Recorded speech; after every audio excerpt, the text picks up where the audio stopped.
Bonjour, c'est Paul de l'atelier des options. Dans cette vidéo, je vais tenter de répondre à la question: l'or est-il vraiment une valeur refuge? Je vais commencer par vous donner ma définition de ce qu'est une valeur refuge. Je vais ensuite étudier les prix de l'or sur les 30 dernières années et voir si les résultats correspondent à ma définition de la valeur refuge. Je vais ensuite vous présenter quel est pour moi le meilleur produit pour trader ou investir dans l'or. Et pour terminer, comme on reproche souvent à l'or le fait qu'il ne rapporte absolument rien et qu'il ne produit aucun rendement, je vous montrerai en fin de vidéo comment rentabiliser votre or et comment faire pour qu'il vous rapporte un revenu régulier.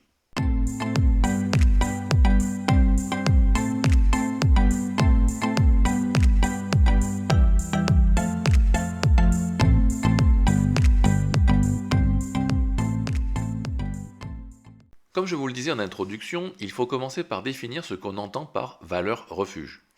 Pour moi, et je compte sur vous pour me dire si vous êtes d'accord ou non avec cela, une valeur refuge, c'est une valeur qui va nous rapporter de l'argent lorsque les marchés financiers vont se casser la figure. En effet, si vous regardez cette vidéo, c'est probablement parce que vous êtes un investisseur en bourse.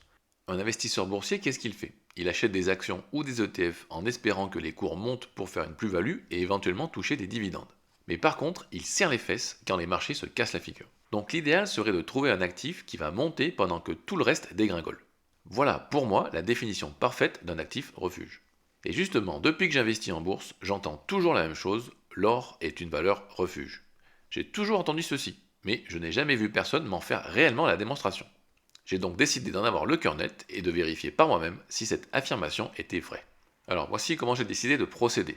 J'ai regardé les différentes baisses de marché sur un historique de 30 ans. J'ai pris le SP500 comme benchmark puisque c'est l'indice que tout le monde regarde. J'ai repéré toutes les baisses de marché supérieures à 10%. Pourquoi 10%? Parce que je considère qu'en dessous, on est dans le bruit ou la respiration du marché. Il est logique que les marchés corrigent de temps en temps et 10% me semble une ondulation tout à fait normale. En tant qu'investisseur, on n'a pas besoin de s'inquiéter pour des variations plus petites que 10%. Alors nous voici sur la plateforme ProRealTime et voilà comment j'ai procédé. Donc je me suis mis en hebdomadaire et j'ai regardé les baisses de marché. Donc j'ai pris les points hauts sur donc, le futur SP500 pour un historique de très long terme sur 30 ans.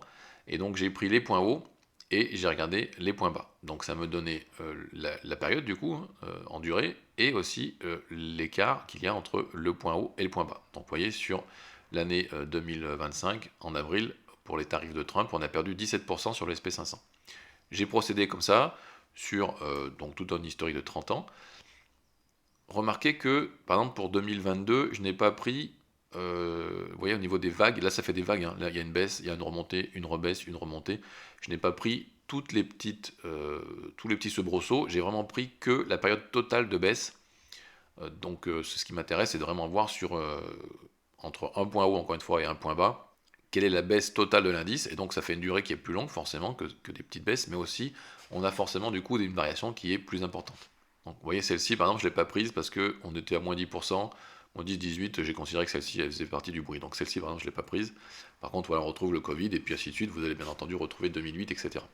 Voilà, et donc après, pour comparer, j'ai pris le futur gold, donc le symbole c'est GC, et j'ai fait exactement la même chose. J'ai pris par contre, j'ai pas pris les points hauts et les points bas du futur gold, hein, j'ai pris les dates que j'avais repérées sur le marché du SP500, et je suis venu prendre les mêmes dates, et j'ai regardé de date à date la variation qu'on obtenait sur le gold pour justement me donner une indication et faire une comparaison. Je vous montrerai ça dans un tableau.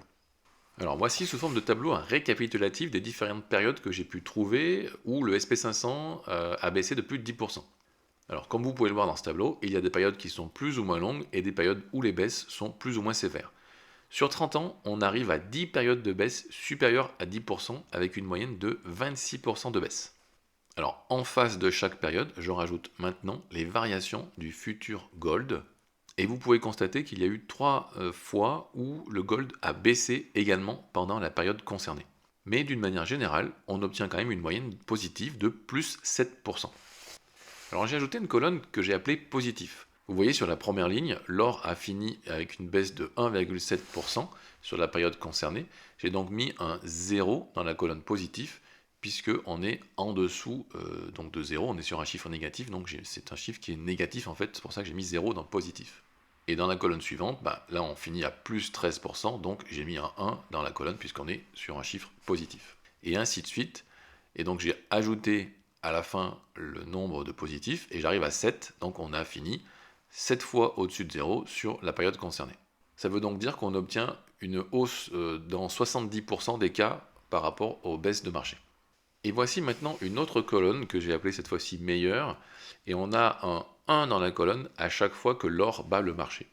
Et donc même lorsque l'or a fini de temps en temps à baisse sur certaines périodes, il a toujours battu le SP500.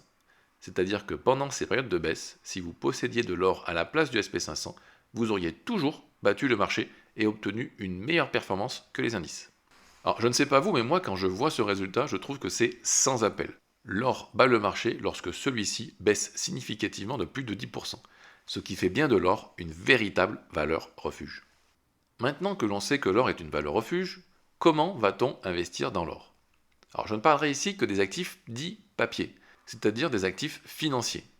Car le marché physique, c'est un marché de spécialistes qui est beaucoup moins liquide que les actifs financiers, qui eux peuvent s'échanger très facilement sur les marchés.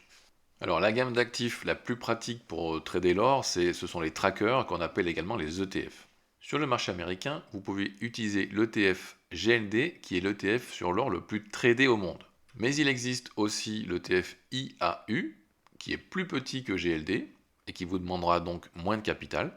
Et sur le marché européen, vous avez donc un ETF sur l'or en euros et un ETF en or en dollars. Alors, je ne suis pas un spécialiste, j'ai trouvé ces deux ETF-là, donc je ne garantis pas la liquidité et vraiment le fait qu'ils soient très facilement accessibles. Je compte d'ailleurs sur vous pour me dire quels ETF vous utilisez sur le marché français et marché européen. Alors par contre, les reproches qui sont faits aux trackers sur l'or, c'est qu'ils ne rapportent rien. Effectivement, il n'y a aucun intérêt ou aucun dividende avec un tracker sur l'or. La seule chance de bénéfice, c'est une plus-value en cas de hausse du tracker. Quand on discute avec des investisseurs, on se rend compte que ce qu'ils apprécient particulièrement, c'est de toucher des dividendes. Du coup, pour des raisons pratiques ou par habitude, les investisseurs vont préférer acheter une société minière plutôt que directement un ETF sur l'or. Mais est-ce une bonne idée?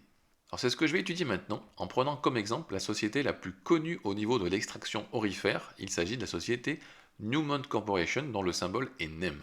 Et je vais procéder exactement comme pour l'or et les futurs de l'or et les futurs SP500. Donc je vais prendre la date du futur SP500 sur laquelle j'ai repéré une baisse du SP500 et je vais regarder la performance de Newmont Corporation à chaque période de baisse. Voilà, donc j'ai rajouté maintenant pour comparer avec le futur SP500 les cours de NEM lors des différentes périodes de baisse, et donc on constate qu'il y a quand même plus de périodes qui sont en rouge, et on a même une valeur qui est négative, puisque la moyenne de toutes ces périodes est de moins 3%, alors que tout à l'heure avec l'or on avait plus 7%. Alors comme vous pouvez le voir, j'ai aussi rajouté la colonne positif pour savoir quand est-ce qu'on avait un chiffre positif, une variation positive par rapport à une variation négative sur la période. Donc on est à 5 périodes négatives contre 7 tout à l'heure pour l'or. Mais on a quand même un chiffre meilleur qui est de 9 sur 10. Donc on a quand même 90% du temps où, malgré tout, acheter une minière fait mieux que l'indice. Mais voilà, c'est quand même moins bien que sur l'or. Mais on peut quand même dire que les personnes qui achètent une minière plutôt qu'acheter de l'or, comme valeur refuge, c'est quand même pas non plus si bête, c'est moins bien, mais ça reste possible de le faire. Alors, NEM comme valeur refuge, pourquoi pas, ce n'est pas complètement idiot. Maintenant, dites-moi si vous préférez plutôt une minière ou si vous préférez plutôt l'ETF sur l'or. Alors moi personnellement, je sais que je préfère l'ETF GLD, loin de loin. Maintenant, c'est vrai que le reproche, comme je le disais tout à l'heure, c'est qu'un ETF, lui, ne donne pas de dividende. Mais bon, même si on rajoute le dividende à NEM, sur les périodes concernées, on est loin de compenser la performance par rapport à l'or. Alors surtout qu'en plus, si vous voulez toucher un dividende sur l'or, c'est tout à fait facile d'obtenir exactement la même chose grâce aux options. Je vais vous montrer comment dans un instant en partant de l'hypothèse où Newmont verse un dividende de 2% par an. Alors au moment où je tourne la vidéo, NEM a tellement monté que le dividende n'est même pas de 1%. Mais en prenant l'historique de 2024 et 2025, on arrive à 2% par an en moyenne. Je vais donc partir là-dessus pour faire ma démonstration. Alors, comment faire pour obtenir un rendement de 2% par an sur votre ETF? Donc là, je vais prendre l'ETF qui s'appelle GLD, sur lequel on trouve des options extrêmement liquides.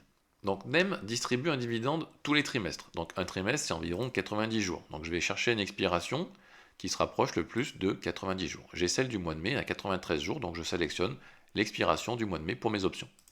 Alors maintenant, il faut faire un petit calcul. 2% par an de rendement versé en 4 fois, donc chaque trimestre, ça fait un rendement trimestriel de 0,5%. Donc tous les 90 jours, il faudrait que j'essaye de toucher un rendement de 0,5%. Alors, mon actif, il vaut 462,40. Là, il faut faire un petit calcul. 462,40. Donc, fois 0,5 divisé par 100. Il faut que je touche une prime de 2,31 pour obtenir exactement la même chose que le dividende de Newmont, c'est-à-dire un rendement de 0,5% par trimestre. Et donc, par trimestre x 4, ça fera 2% par an. Donc maintenant, tout ce que j'ai à faire, c'est regarder dans mon expiration du mois de mai, une prime de 2,3 $. Donc il faut que j'augmente le nombre de strikes, je vais les mettre tous, et je cherche une prime de 2,3 $. Voilà, donc le call 595, je peux toucher une prime de 2,34.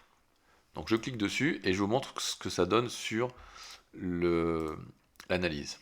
Alors comment marche ce graphique? Vous voyez qu'ici, donc là c'est une vente de call, une vente de call sèche. Donc en fait, quand on vend une option, la seule chose qu'on peut toucher, c'est la prime. C'est le maximum qu'on puisse toucher. On est l'assureur, en tant qu'assureur, on touche une prime. Donc ma prime, c'est 243. Donc vous voyez que mes pertes et profits ne pourront pas dépasser les 243 $ quoi qu'il arrive. Par contre, si le cours de l'or explose à la hausse et dépasse les 600 $, là on a une perte qui se creuse et elle peut être très importante. Il ne faut pas oublier qu'on va faire une vente de call uniquement si on possède le sous-jacent. Là, je vais rajouter le sous-jacent. Voilà, donc là j'ai rajouté une ligne sur l'or, donc on considère que j'ai acheté l'or à 460 par exemple, et je vends le call de strike 595. On voit que le strike il est très très loin. Le cours actuel, c'est les pointillés qui sont ici, et donc si je déplace ma souris et que je viens de mettre sur 595, il faut une hausse de 28%. Donc ça veut dire que j'ai une tolérance de 28%. Au-delà de 28%, vous voyez que ma ligne est toute plate. C'est-à-dire qu'en fait, j'ai acheté de l'or, j'ai acheté un ETF, mais comme j'ai vendu un call, ça me bloque mon gain sur ma position. D'accord? Donc ma position sur l'or, celle-ci, ne me rapportera plus d'argent parce que le call, lui, vient bloquer cette perte. En compensation, je touche cette fameuse prime de 240 $, donc ça fait mon rendement de 0,5%. Alors c'est là la principale différence, hein, quand on vend une option par rapport au dividende qu'on touche d'une action. Une action, elle peut continuer de monter indéfiniment et toujours verser son dividende. Ça ne va pas impacter son prix autre que la soustraction du dividende par rapport au cours, mais sinon le cours, lui, continue de monter. Alors que quand on vend un call pour simuler le dividende, là par contre, ça a un impact, c'est-à-dire qu'on ne peut pas profiter d'une hausse qui serait énorme, puisqu'on a capé le gain avec la vente de call. Mais bon, là, vous voyez, en choisissant ce call-là, on a quand même une hausse de 28% en 3 mois, ce qui est déjà quand même plutôt assez important. Donc on a une bonne marge de sécurité. Et après, le call, on n'est pas obligé de le garder aussi, on peut très bien s'en séparer. Enfin voilà, il y a éventuellement des ajustements à faire si on le souhaite, mais en tout cas, voilà, c'est une possibilité. Et cette prime-là, du coup, on la garde, elle est pour nous, c'est comme un dividende, et il n'y a aucun risque, puisqu'on fait ce qu'on appelle une stratégie qui s'appelle le covered call, donc un call couvert. Il n'y a absolument aucun risque. C'est gratuit, on touche une prime. Le risque est bien entendu si l'action baisse, mais ça de toute façon, c'est valable même si vous ne vendez pas de call. Donc ce n'est pas l'option qui vient rajouter du risque. Au contraire, quand vous touchez une prime, on peut considérer que ça fait réduire un petit peu le prix de revient. Voilà, donc vous avez peut-être déjà entendu que les options, vendre des options c'est risqué, etc. Là, dans ce cas présent, ce n'est absolument pas risqué et c'est gratuit, il n'y a pas de marge supplémentaire puisque vous avez les actions en portefeuille. Le call est donc couvert. Donc il n'y a aucune raison de ne pas en profiter. Sur notre chaîne YouTube, on a une playlist complète pour les débutants, donc n'hésitez pas à aller la consulter si vous voulez avoir davantage d'informations sur les options et notamment la façon dont de les utiliser pour obtenir des revenus réguliers grâce aux options. Et merci d'être arrivé jusque-là. Dites-moi si vous aussi vous pensez que l'or est une véritable valeur refuge. Merci de liker la vidéo et de poser vos questions ou me faire part de vos remarques dans les commentaires. Et je vous dis à bientôt pour une prochaine vidéo.